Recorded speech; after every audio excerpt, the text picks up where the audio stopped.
Welcome to the Refine and Release podcast with your host, Jacqueline Vazquez. This is a refreshing space for women navigating the challenges of entrepreneurship, faith, or infertility.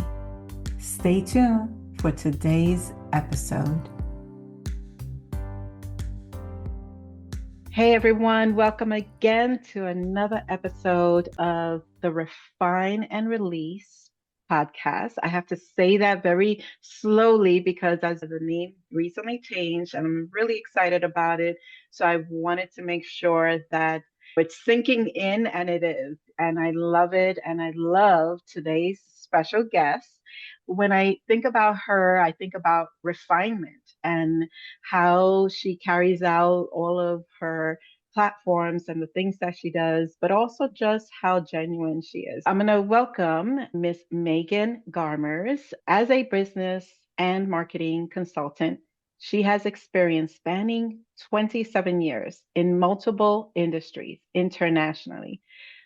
Her experience and network in the wedding and events industry, tech, beauty, and fashion industries provide a unique understanding of what strategies solidify the best ROI for your target audience.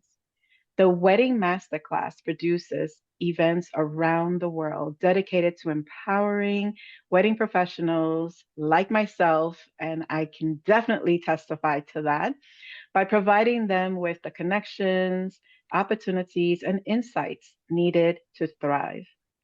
These events include Passport Pro, State of the Wedding Industry, Masterminds. Oh my gosh, the mastermind dinners. Oof, you just have to tune into that and attend.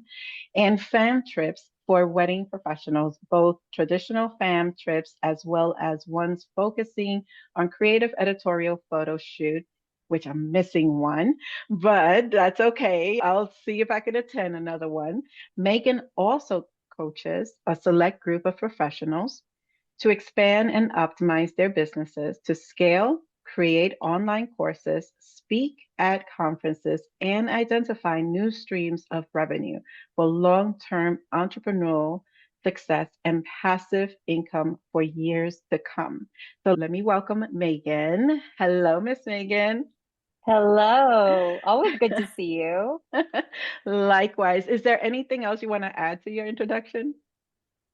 No, you did beautifully. I know it's a lot, oftentimes a mouthful, but it has been a kind of unique blend of all sorts of things. And it's one of the parts about being an entrepreneur is that as an entrepreneur, you just naturally like to solve problems. You see a problem Mhm. and you think, how can this be solved?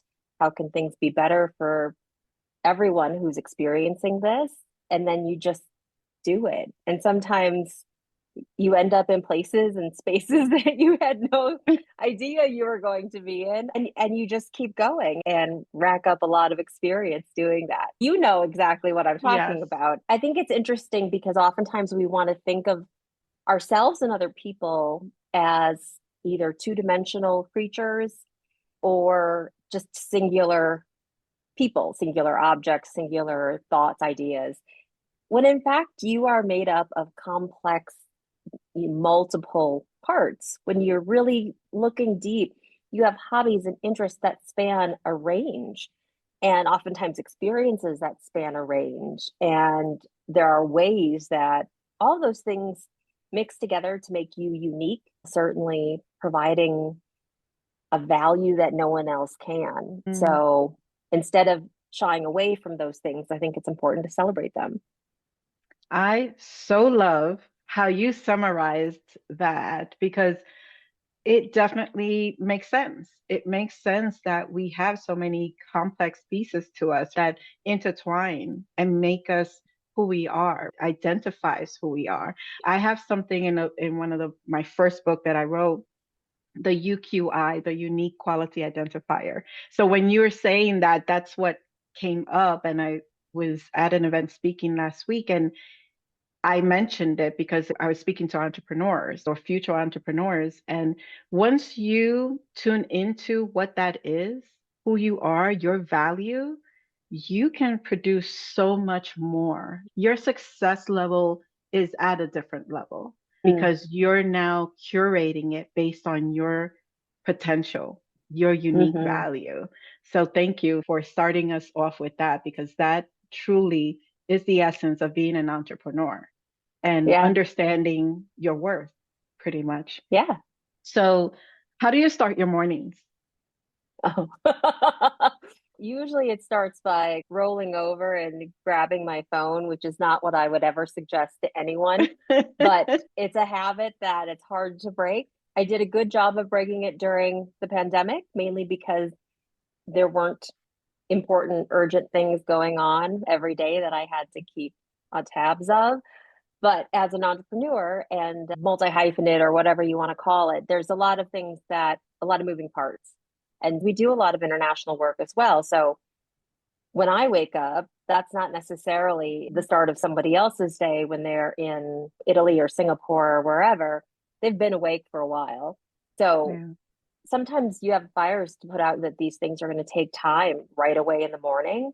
So I like to just have a general idea what's in store for me the first hour. If nothing is urgent, I make my coffee. I get settled in with my computer and wake myself up as I'm doing various tasks that need to be Mm, done. But usually my mornings are most productive in terms of a lot of that work. I've recently started taking creatine in my coffee, mm, which has been so helpful.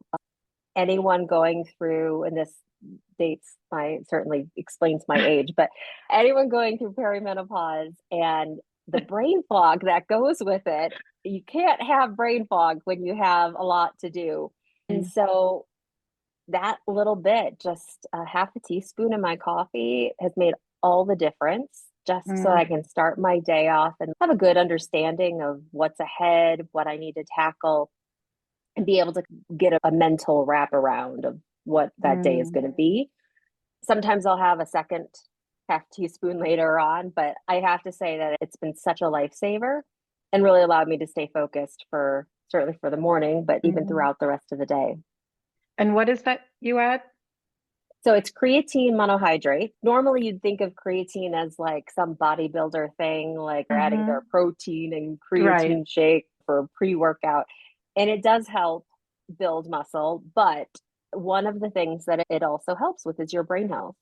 Wow. And That's awesome. it is amazing. Like I said, total game changer for that brain fog. It's sometimes it's easy, I think, especially as for women, to blame yourself, like your inability to overcome any biology Mm, or physical issue. And sometimes you just can't. It is the important part about understanding that we are biological, physical creatures. And sometimes we need help, no matter what that looks like. And there are things that sometimes we're deficient in. It could be something as simple as vitamin D or mhm. something else. And when we're in tune with that, we can optimize our physical health, which optimizes our output. I wish I had that when I was going through perimenopause. And I'm telling my age because I'm already post menopause. You're talking about telling your age. I just told mine, but I started early. I was at the earlier stages of it. But yeah, no, I'm not missing that. So I'll keep you in my prayers. Oh, thank you. I Yes, know what you're going through in yes, some way or another, but thank you for sharing that. Thank you. Because yeah, that's the reality of the world, right? Especially yeah. for women. If we're speaking to women directly, we have our role as an entrepreneur, but not forgetting who we are personally as a human, as a woman, and the things that we're challenged with Yeah, physically that yeah. we feel like we can control, but then, like you said, there are certain things that can help us along the way. Mhm. And recognizing that sooner than later to see how it can help our flow and our process professionally. Thank you for sharing that. So, speaking of entrepreneurship, we got a lot of tidbits just in the earlier part of this, but how did you start in the role and journey of entrepreneurship and why? It's funny because growing up, I always thought entrepreneurs were people who owned gas stations and little bodegas, and Yes. or they happen to be in a family business that has been around a Yes. really long time.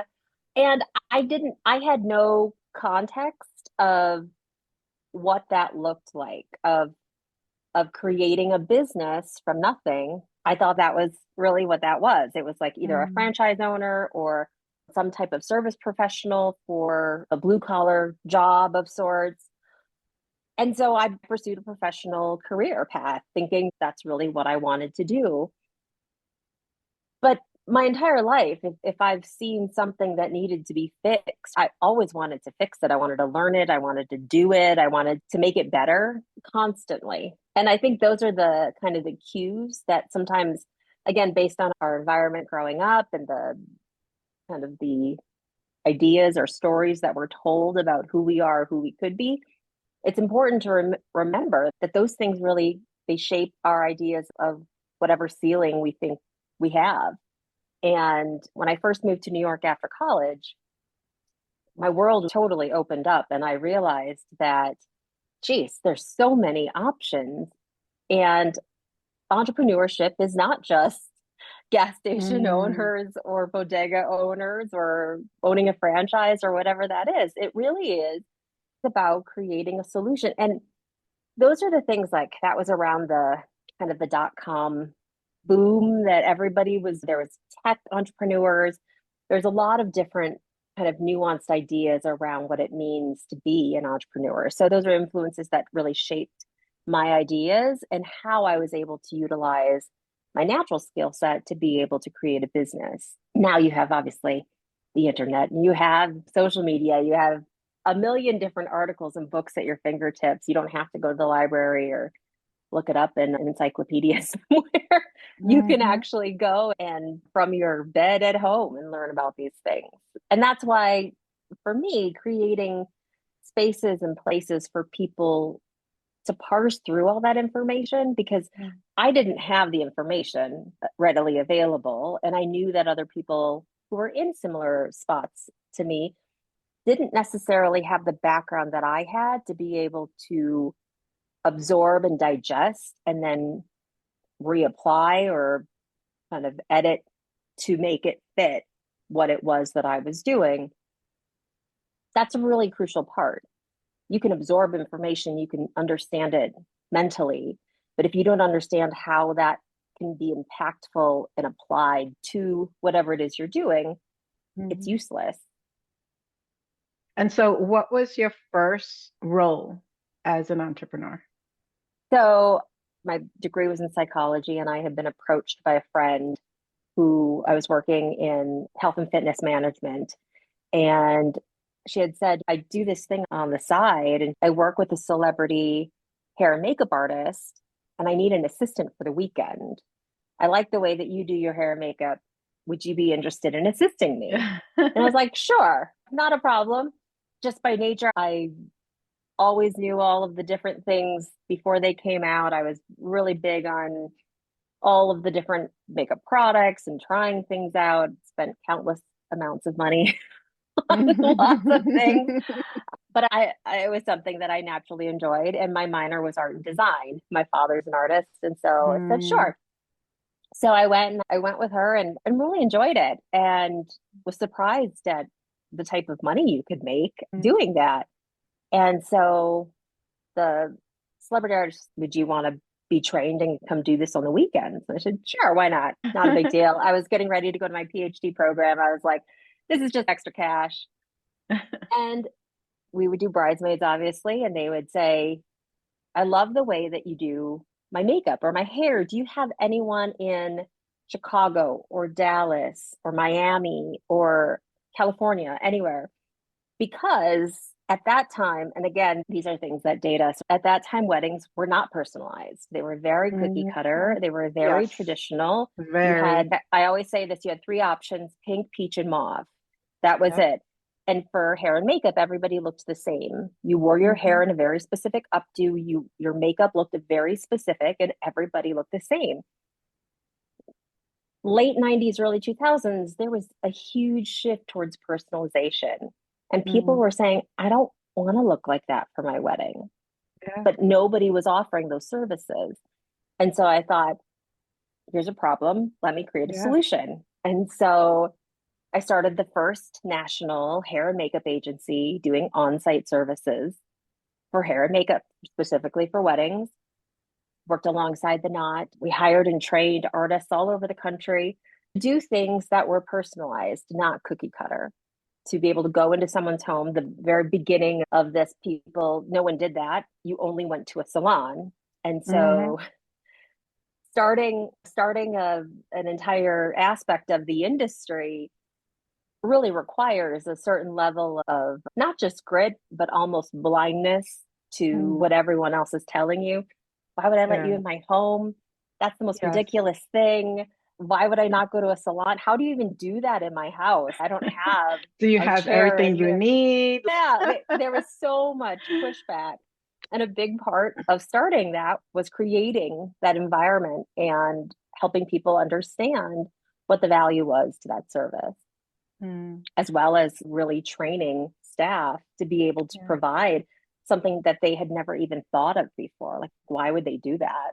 How would they do Mm-hmm. that? And so that's where I started from there. It was doing a lot of education. I worked with the Knot a lot and helping just different entrepreneurs that I met within the wedding industry understand. So, what is the psychology of a bride? Soon after that, the show Bridezillas came out. And so, this whole idea of crazy Oh, we're brides. definitely dating ourselves. Yes, because I remember whose wedding is it anyway? Yeah. I worked with David Totera on his show. We did stuff with TLC for Say Yes to the Dress and Randy to the Rescue. We did all sorts of Mm-hmm. things all over New York bridal fashion. We've done that since like 2007. And so we worked a lot with a lot of different entrepreneurs. And again, just a passion project of mine. I just saw that people needed education and they Mm-hmm. needed more than just these are couples, you should advertise here. This is the hot trend now. So do this thing. They really needed understanding of how to create a business that was going to last in such a very, I don't want to say unstable, like it was unstable for people necessarily, but it was unstable in the sense that the idea of what a wedding looked like and what couples were wanting was so nuanced that there were a lot of people who had been in the industry that were very quickly shut out because Mm. they didn't adapt soon enough. And that Yeah. was heartbreaking to me because it wasn't because they weren't good at what they did. It wasn't that they didn't provide a good service or product. It was because they didn't understand the nuances of how to serve a client, a couple, Mm-hmm. in a way that was different than what they were used to. How do you have a Yeah. dynamic business? How do you constantly reinvent yourself? Because it's unique to the wedding industry. Yeah. Most things, it's like you can look at a demographic and be able to pinpoint exactly where to advertise, what to say, what to provide, and it stays pretty similar. Mm. That's not the case. It's Ever changing. changing. And for me, I believe in flexibility. I'm always curious.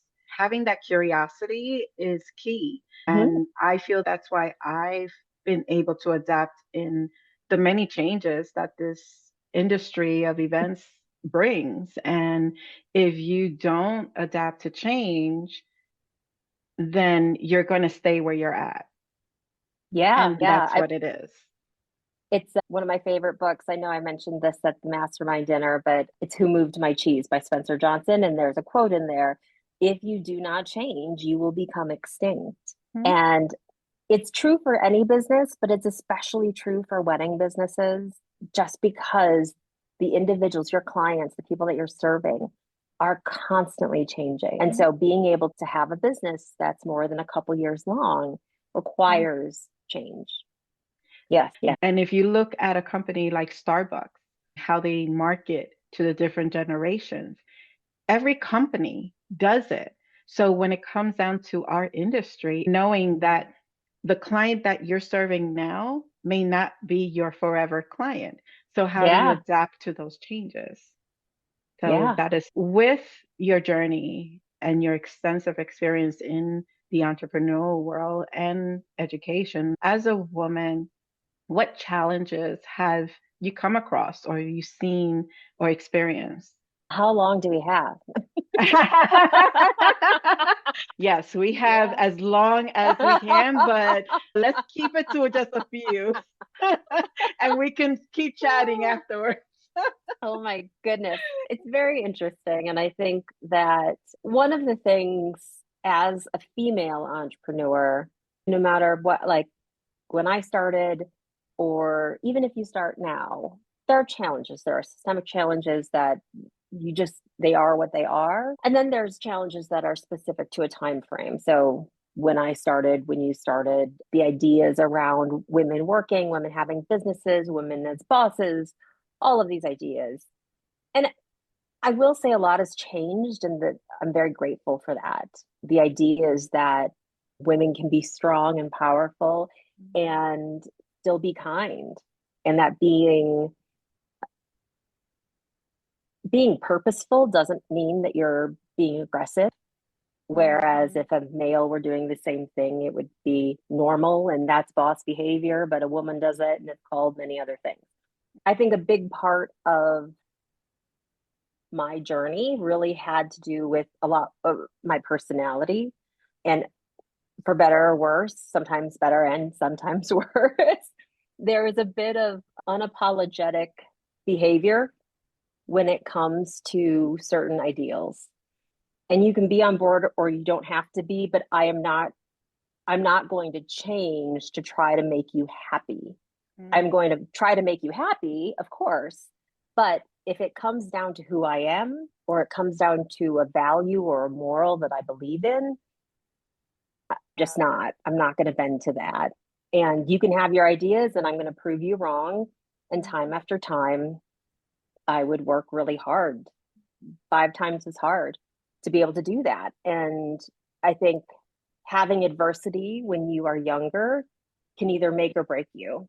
And I was Mhm. fortunate enough to have a lot of the personality traits that allowed me to experience a variety of things, from sexism to racism to ageism to all of the Mhm. things, and be able to come out on the other side because I was able to put my head down and I had resources and I had support from friends and family to be able to do that.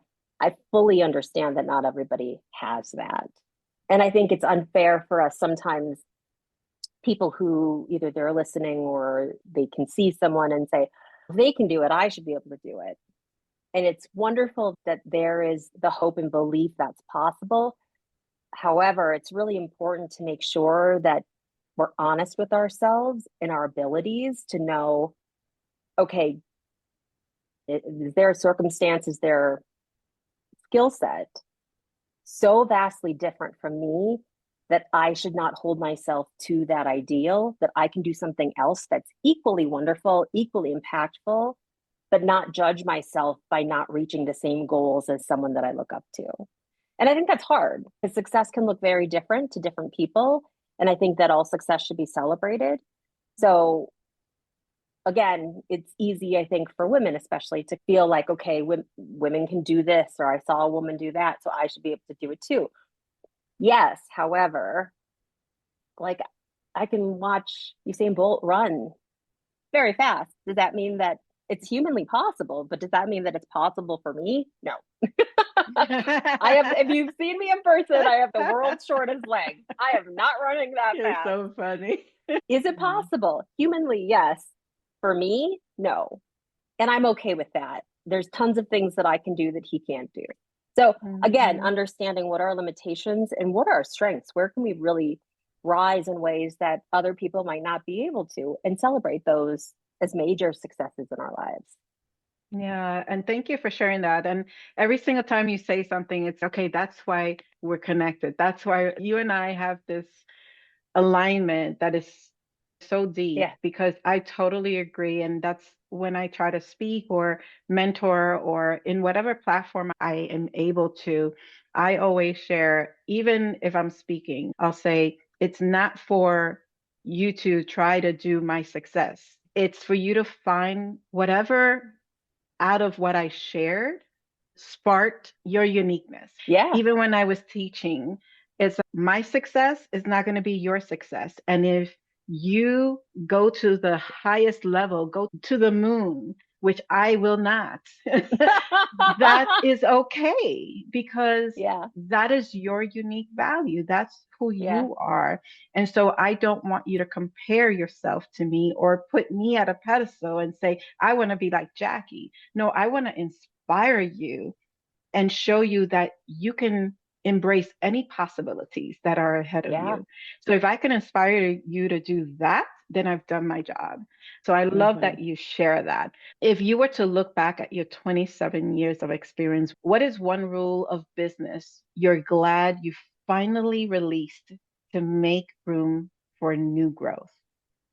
Oh, I have to say that it's in business, but it's also personally. I think that sometimes when you work really hard to prove yourself, you get stuck in a cycle of constantly doing things that people say can't be done.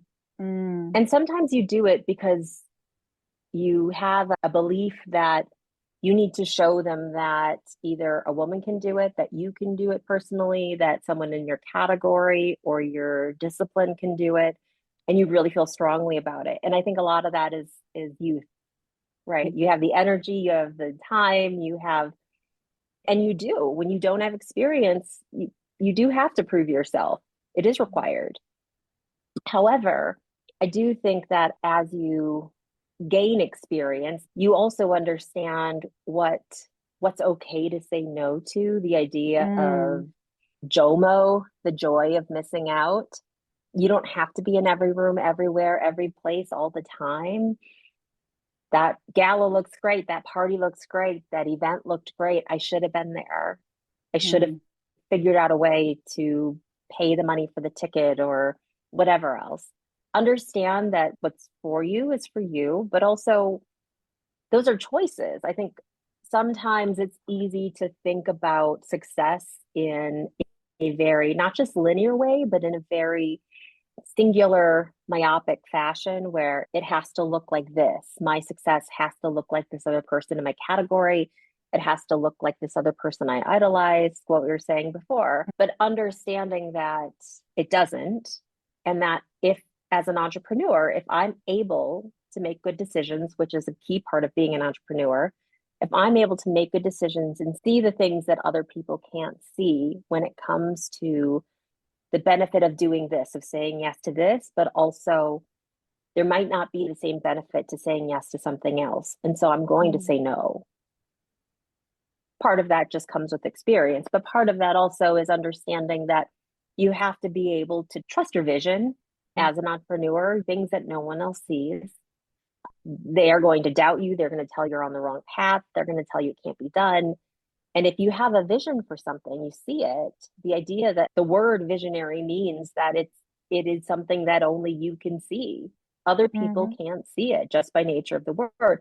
So knowing that definition means for you that you are able to create a world, a new reality for yourself and your clients, for other people that other people aren't going to understand now.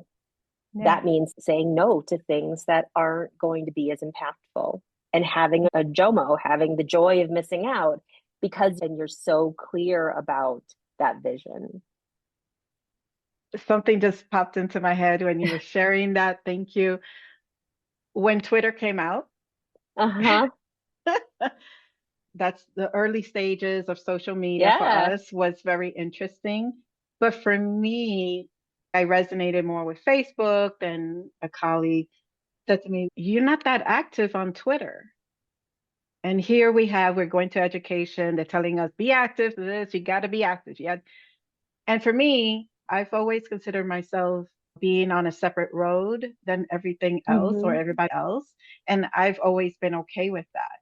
And the beginning stages of Twitter goes many years back.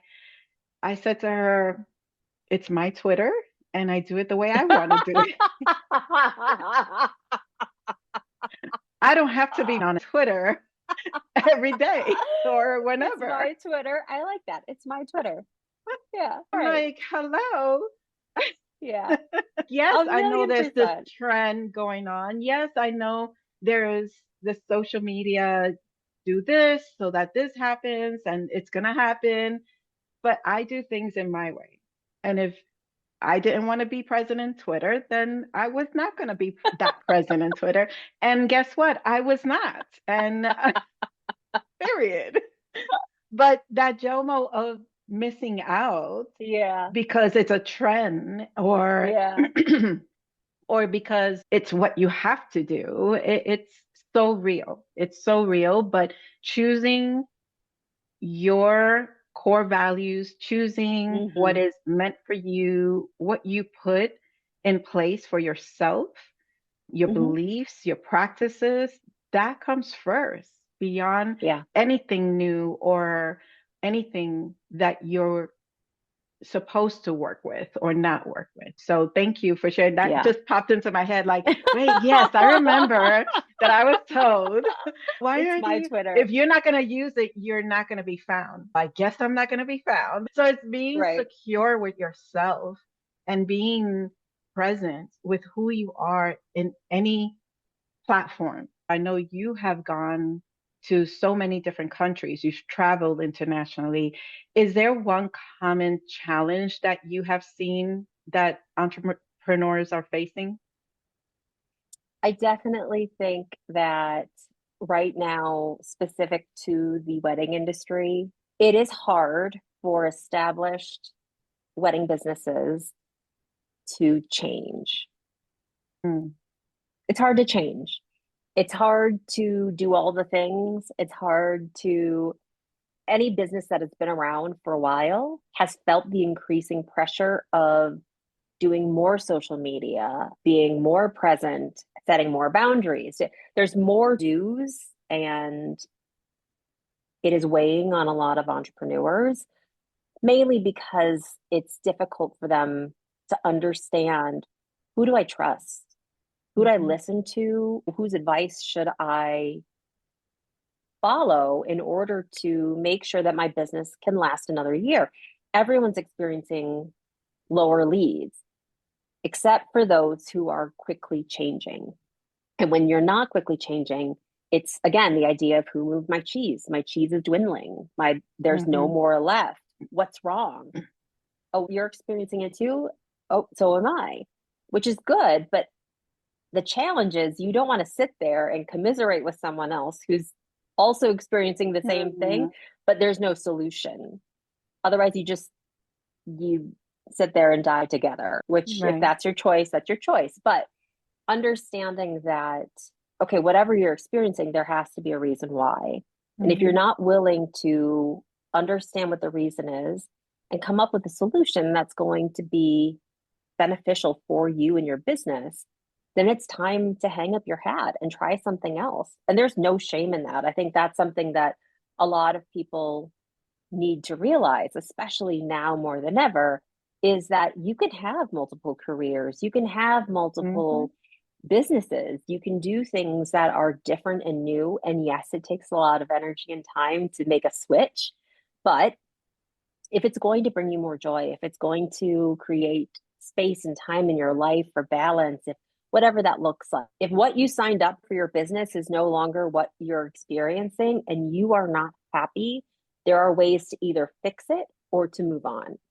It's important to know which is the right choice for you.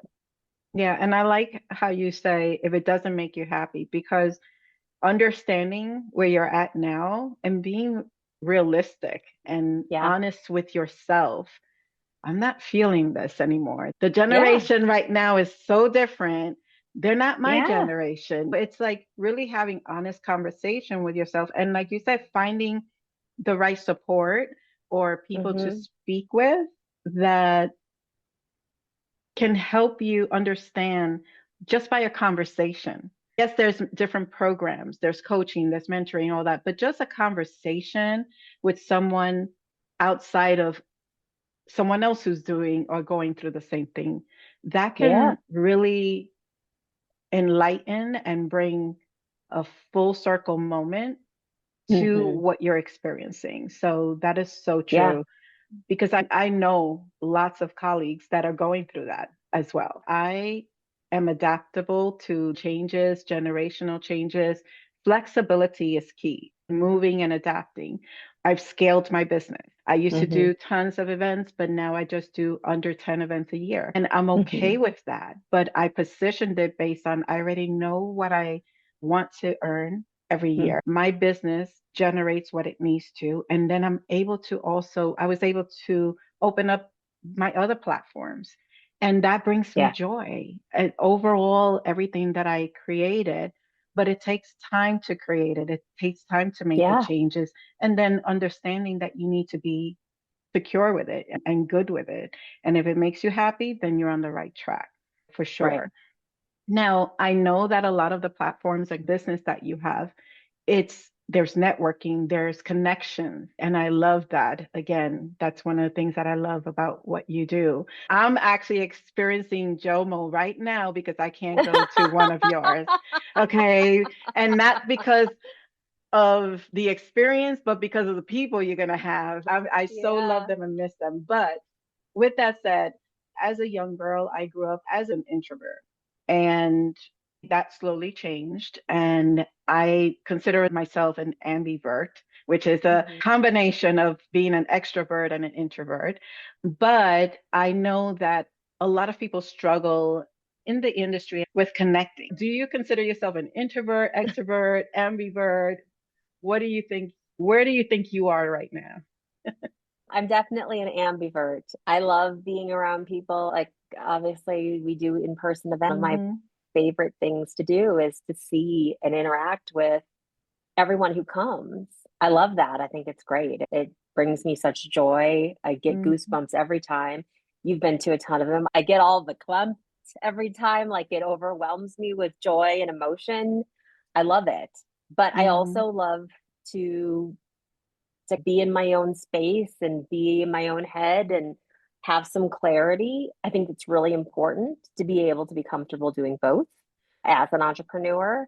You don't have to be an ambivert, but I think that learning how to find your comfort zone within an environment that requires Hmm. interaction with other people is important. Yeah. Unless you only run an online business and you don't have to see anyone face to face or deal with other people, great. But Hmm. generally speaking, you're going to need to do some type of networking, some type of connection, some type of something with somebody else because somebody's going to be needing to give you money in order for your business to keep going. So there has to be Exactly. some level of connection. Yeah. So for someone who is looking to attend or has been attending events or networking, who is an introvert or considers themselves Mm-hmm. an introvert, and they find it either scary, there's a combination between introvert and having fear of Yeah. going to a night. That's two different things. But Yeah. how someone from those two perspectives attend a networking event and find a way to feel comfortable. I think one of the most important things to remember is that everyone else is in the same boat as you. It's so easy to walk into any type of networking event, conference, what have you, and think that everyone else knows each other, feels comfortable in that situation, and you're the only one who feels uncomfortable, who feels like they don't know anyone, who feels awkward. Nine times out of 10, the majority of people there feel the Mm, very same way. So remembering that, I think, first allows you to put things in perspective. Some of that fear and anxiety, I think, comes from the self judgment that we put on ourselves in those situations, thinking that everyone mm, else is this way and I'm not. And I right. should be like the other way, but I'm not. So there's something wrong with me. And it becomes this whole self loathing, and you're beating yourself up about not Hmm. being like everyone else. That's not the path, that's not the rabbit hole you want to go down. Understanding that, number one, nine times out of 10, other people feel the same way. And number two, I think it's important to know that when you approach someone in a way that is not just friendly, but helpful, unless they're really just a total jerk, they're going to be receiving you warmly. They're going Hmm. to be interested and happy that you came to say hi and introduce yourself. I think one of the easiest ways I like to give this tip is when you go up to someone and you introduce yourself and you ask them about them, take out your phone and say, whether again, industry dependent, are you on LinkedIn? Are you on Instagram? Do you mind if I follow you? Oh my goodness, of course. People would, Hmm. yes, of course. Everyone Right. wants more followers. Everyone wants more friends. Everyone on social media. Of course. Thank you. And then asking them, what are your goals for this event? What are your goals for your business? What are your goals for this conference? And how can I support you? And it might seem silly, or you might feel silly to ask someone, what, who am I to ask what their goals are? And I don't know them in order to And I support don't know, them. and I don't have all the answers. But I say this at State of the Wedding Industry a lot, is that you have to remember that no matter who you are, you have a network, you have experience, you have a background that no one else has. And so Mhm. sometimes someone might be looking for something that you might know someone, or maybe you'll hear or be in a conversation or learn something that, oh my goodness, so and so, who I just met, would totally benefit from that. No one person can be everywhere at the same time. And so Mm, if we are going to be really good frienders, good colleagues, good industry comrades together, we really need mhm, to make sure that we are willing and able to support each other in ways that we can. It's not to say mm, that you're going to have all the answers. It's not to say that you're going to know exactly what to say, or but being able to ask and show interest in how you can help someone else. Number one, it solidifies who you are. You're more than a business card, you're more than just a face. But also, it solidifies the fact that, you know what? I want to be able to help you. And when you want to help other people, guess what? They usually want to help you back. And they'll usually mm, ask the same questions of you. And in the end, you all get what you want. You have to be willing to put yourself out there.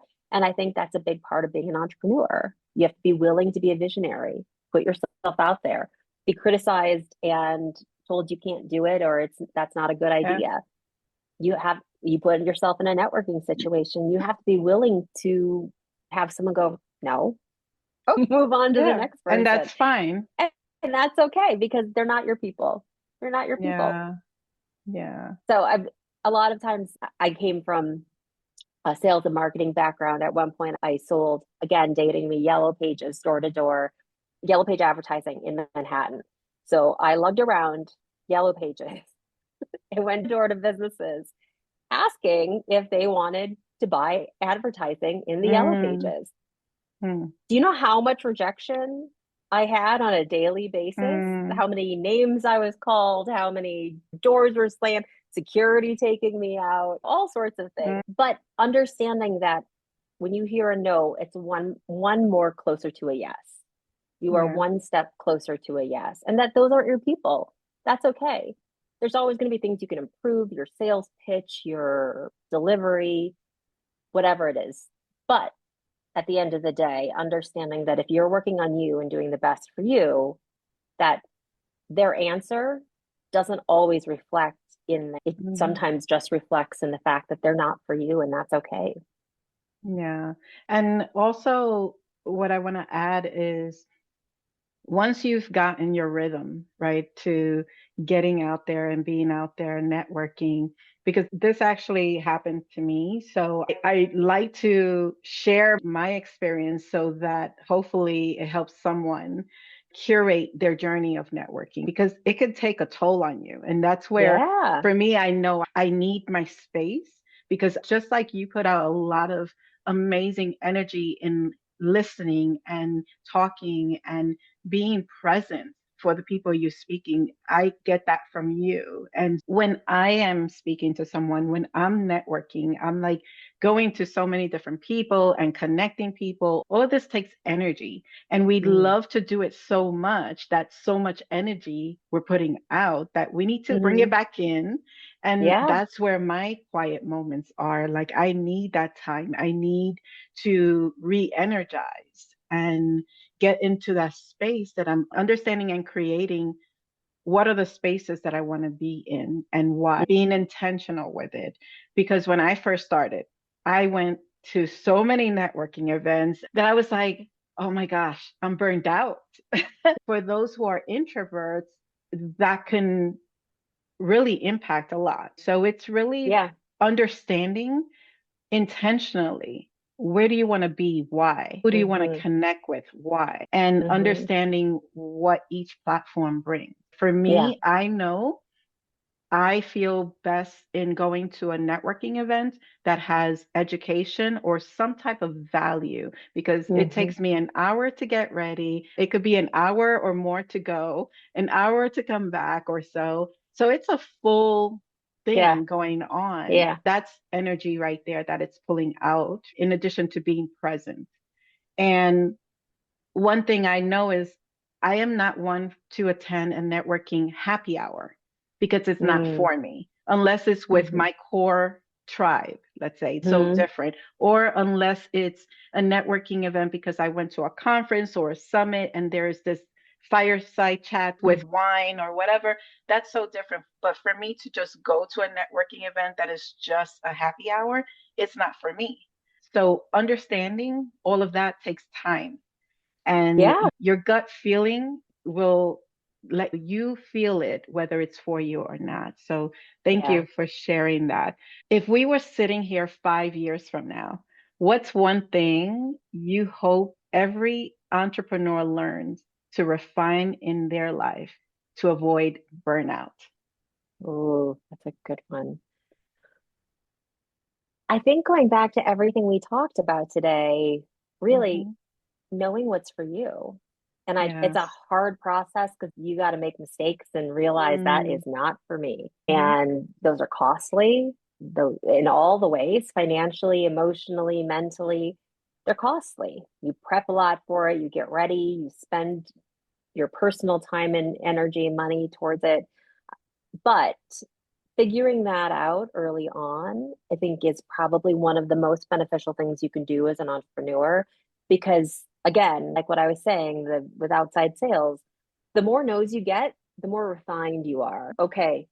But you have to take time for what you were talking about, that Yeah. self-reflection. Why was that a no? Why didn't that work out? Did I make a mistake? Did I do something that I can improve on? Or is this just not the fit? Is this not good? And it's easy to go either way. It's easy we can be quick to blame other people and say, no, it's all them. I'm good. I'm good. And it's also quick to say, no, I need to be better. I need to do this. I need to do that. But figuring out what that middle ground looks like for you is crucial. So understanding that the more you understand your business, who you serve, and what makes you happy as an entrepreneur Mm. allows you to make good decisions. Because if you're doing something just for the business, and any entrepreneur will tell you that, yes, a big part of being an entrepreneur is doing things you don't like to do, a Mm. million percent. However, knowing that kind of after year 3 to 5, like you should have that honed in, that should be dialed in, and Exactly. you understand what that looks like. Year 1 and 2, it's all stuff that's all new. You feel like you're failing every other thing you try to put your hand on. It's just not working. Nothing's working. But you have to remember that, like you were saying, it's a process of refinement and knowing what's for you. Mhm. What do you like, not just personally, but as an entrepreneur? Do you like working with those clients? Do you like working with those event professionals? Do you like going to this type of networking? What do you like? What do you not like? What do you need to like it? Even. So maybe you don't like it, but you can learn to like it if you have this other thing. Figuring that out allows you to know what you need to thrive. And if you've never been an entrepreneur before, you're not going to know that at the outset. You're just not. Mm. It's like saying, okay, you should figure out who your ideal client is. If you've never worked and had no experience, how would you know? You don't know. You Thank know you. who it's not. You need to just get out there and do everything. Say yes to everything so that you can understand. You can't refine something that's already refined. That Like you don't it's know how not, to, it's done. yeah. No. So I thank you understanding. Yeah. because I struggle with that one. It's like when I go and I hear these conversations, or it's in one of the educational things, find your avatar. If I just started, How do I Yeah. know what my avatar is? Find your niche. I don't know. I just started. No, you don't know because you don't have experience. And it's interesting because at that point, then everybody's avatar looks the same. I want them to be really rich. I want them to Exactly. totally trust me, never question my whatever, and just be really happy with everything I do. And they're getting married if you're in the wedding. No, that's not, first of all, those people don't exist. I don't know Mhm. who told you that they don't. They just don't exist because they just don't. I don't know anybody who's ever just happy to throw away money and not ask or wonder what it's for or and just be happy with anything they Yes. get. It's Mm-mm. not anyone ever on the entire planet. No. Understanding that you need to know, who do you like to work with? Why do you like to work with them? What are the characteristics of their personality? What are the characteristics of their behaviors? Mhm. Understanding that just because they have a bigger budget doesn't mean they're going to be an easier client, doesn't mean they trust you more. Sometimes it means they trust you less. Mhm. And like we discussed at State of the Wedding Industry Brooklyn, Yes. having higher end clients, ultra high net worth celebrity clients, they are paying for access, all Mhm. access, 2 in the morning access. There's no, you don't have time off. There's no boundaries you get to have because you work for them. That's what you do. That's Mhm. why you're getting paid extra. So knowing, okay, is that the client I actually want to aspire to or not? Am I happy with a mid-market client? Am I happy with clients who, what is the most important thing about that client avatar for me? If you've never worked in weddings or Mhm. specifically in whatever discipline you're in, you don't know. You just don't know because Yeah. it's you. So you need to get the work. I always say you should find someone, an apprentice, work under them, whatever it is, learn all the things. Because if you've ever had a job or worked with anyone else, you're like, ooh, cool, you're learning new things. And then you're like, ooh, I wouldn't do that. Mhm. I'd do this. Exactly. Oh, or I really like it when this person comes in, or I hate it when I have to talk to that person.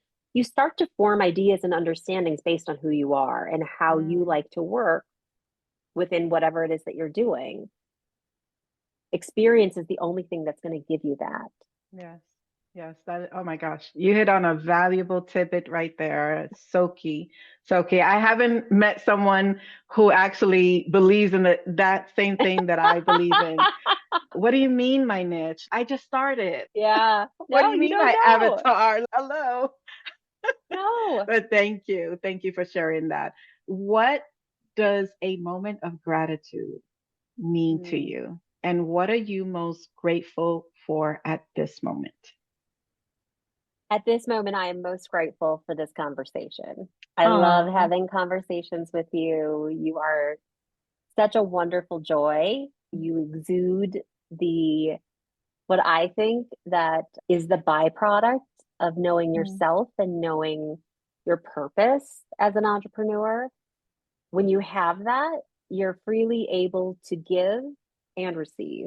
And I think oh my that's something that gosh. you exhibit. So thank you. You're over Um, here trying to make me cry, but yes. thank you for sharing that. Thank you. And for me, like at the end of every event, it's just this overwhelming sense of gratitude for everyone who showed up. I think it's something that's really interesting. We have a lot of, so we're essentially on the road for the next 3 to 4 months, back to back events.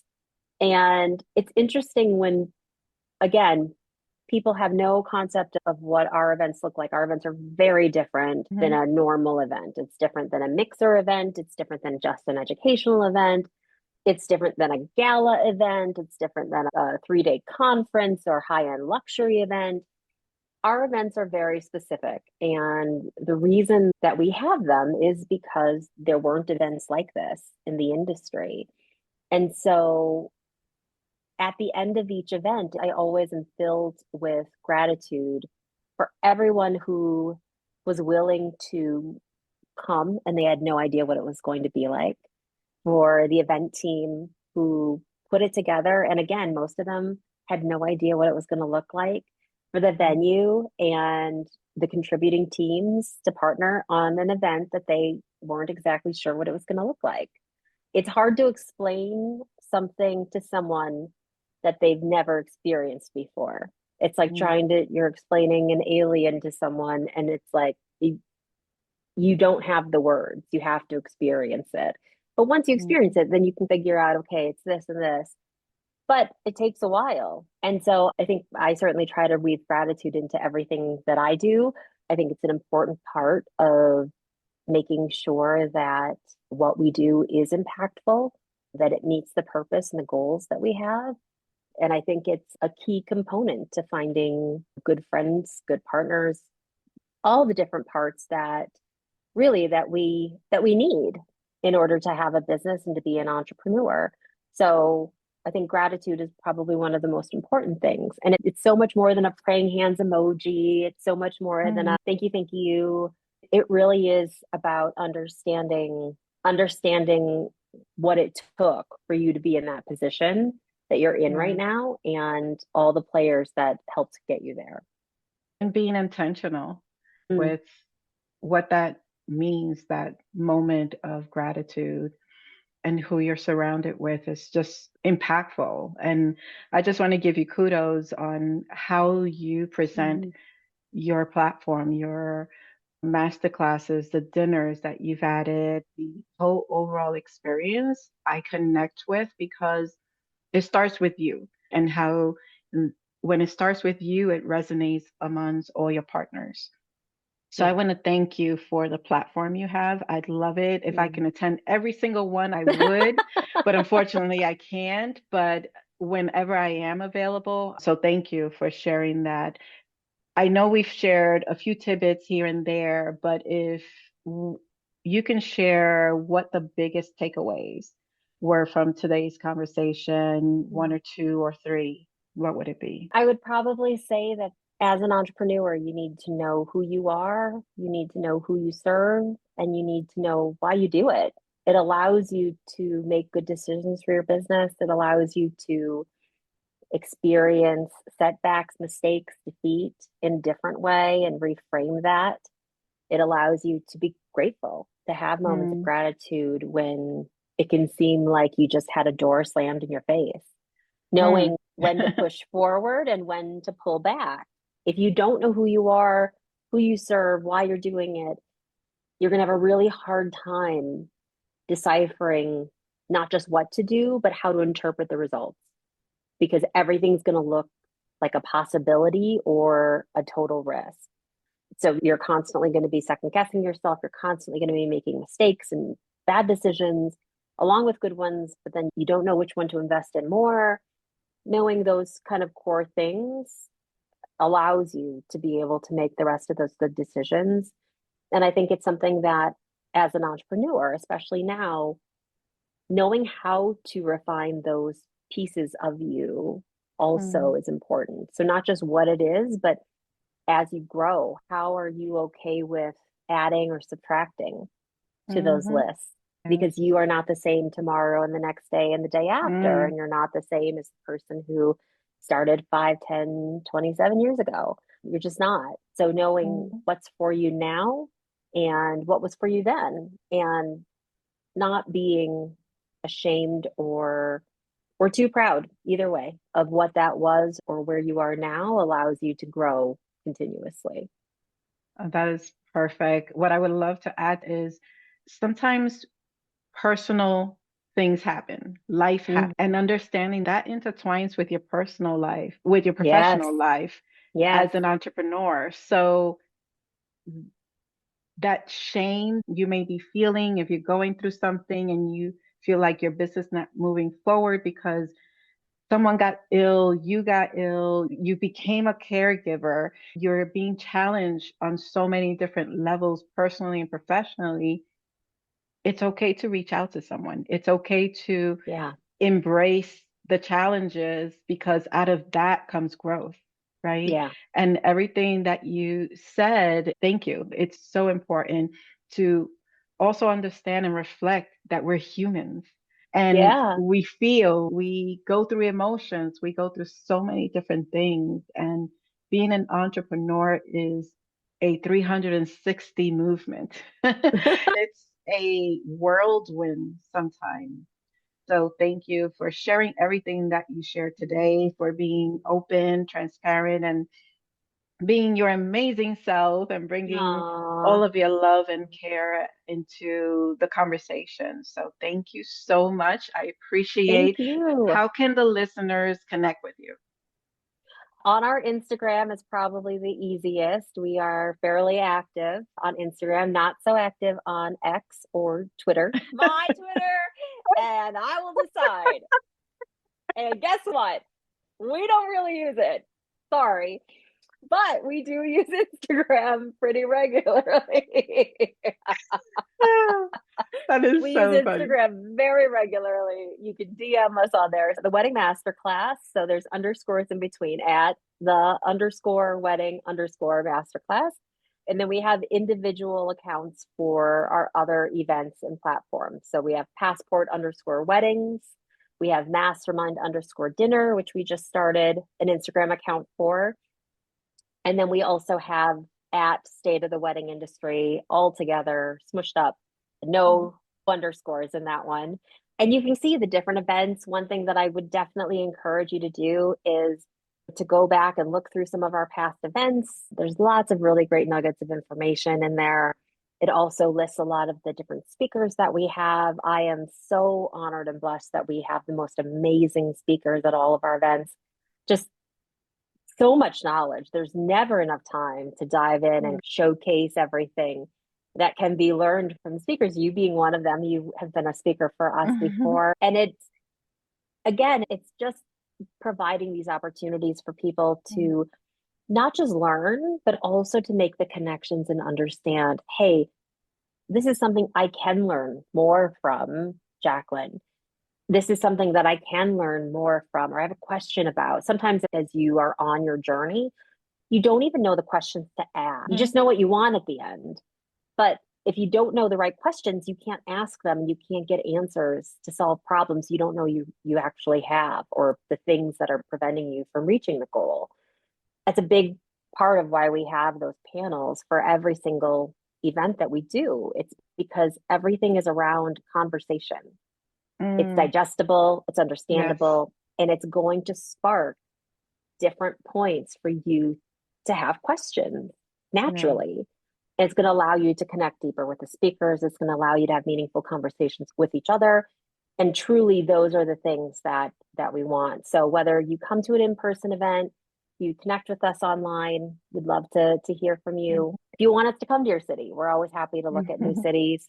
But the biggest thing that we do really is in-person events, because there is something unique and special about being in that room. There is magic. I can't explain There is. it. It gives me There is. goosebumps every time. Like I I said, I can get verklempt. testify Like to that.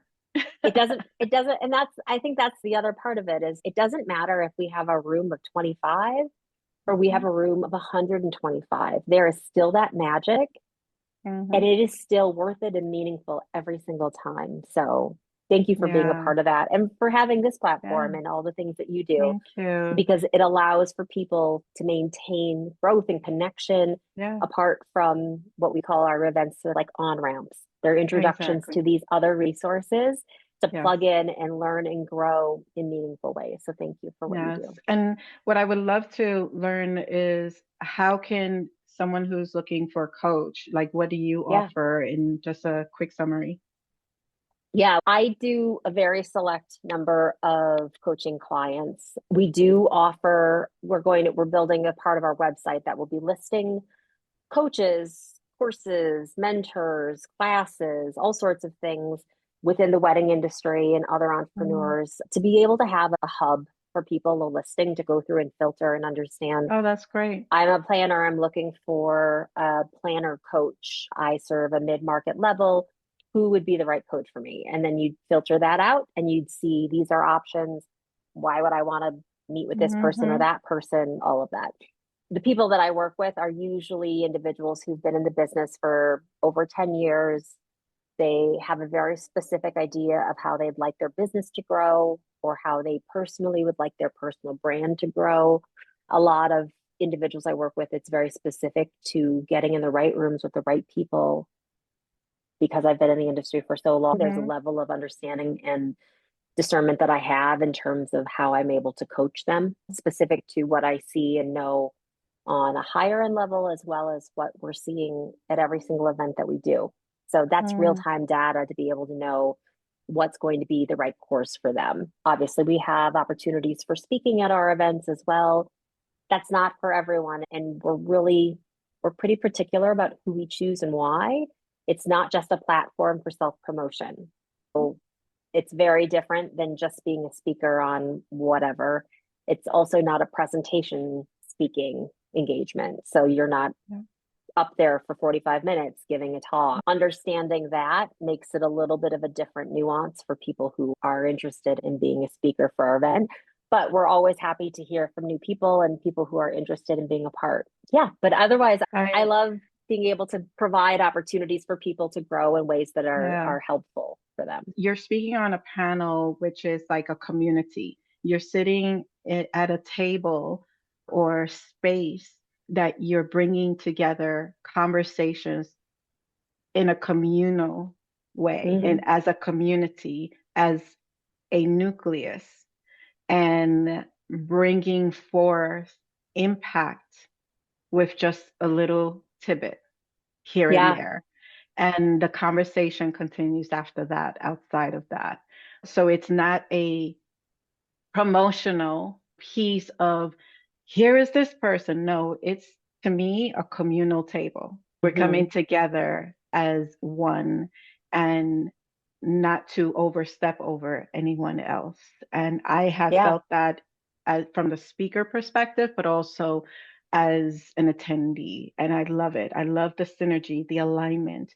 And that brings forth more than when I feel when it's more of a one space for Mm-hmm. promotion and things like that. So I love the space and I'm glad of how you curate. Thank Thank you for you. that. Yeah, and I Yeah. do Thank you. feel that you have a very special platform. So thank you. And Oh, I'm really excited for this new year. Hopefully, I'll get to another one of your events. But for anyone who is looking to connect with Megan, have a conversation, she's very personable. You can reach out to her. And I always say just respect everyone's space and know that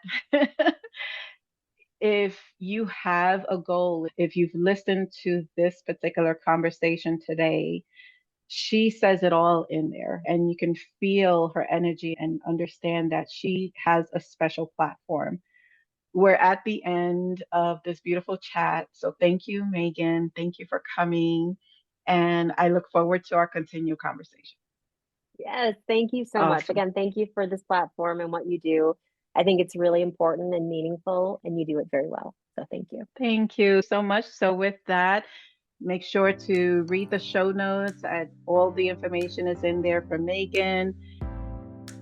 Thank you for tuning in to another episode of the Refine and Release podcast with your host, Jacqueline Vazquez.